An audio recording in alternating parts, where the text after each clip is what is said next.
Srimad Bhagavad Gita, Chapter 2, Verse 49. दूरेण व्यवरं कर्म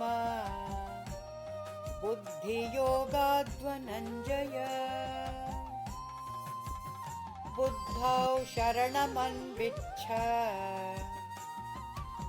कृपणा फलहेतवः।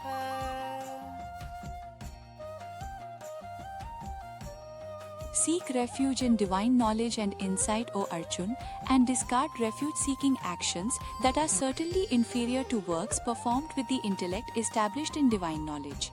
Miserly are those who seek to enjoy the fruits of their works. There are two aspects to work. 1. The external activity we do. 2. Our internal attitude towards it.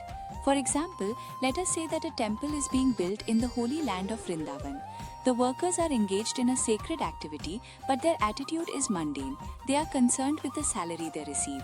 If another contractor offers higher wages, they will not mind switching their job.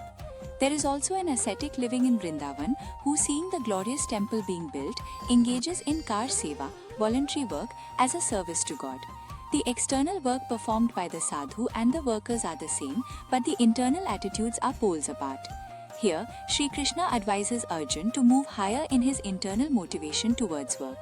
He declares that those who work with the motivation of self-enjoyment are miserly. Those who are detached from the fruits and dedicate their work to a higher cause are superior, and those who offer the fruits to God are truly in knowledge.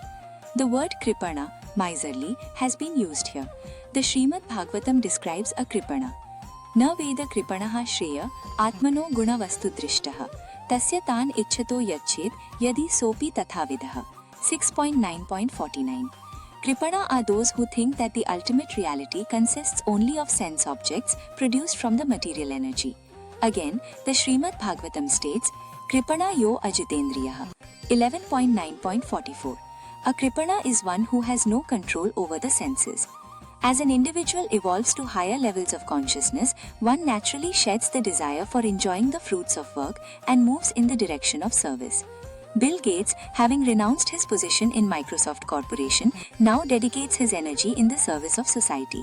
Similarly, after having had his fill of power and position as the President of USA, Bill Clinton now preaches the glories of service to humankind and has even written a book on the topic, Giving: How Each of Us Can Change the World. Their engagement in service is praiseworthy, but it is still imperfectly oriented. That service attitude becomes perfect when we learn to do our works for the pleasure of God, dedicating all the fruits to Him.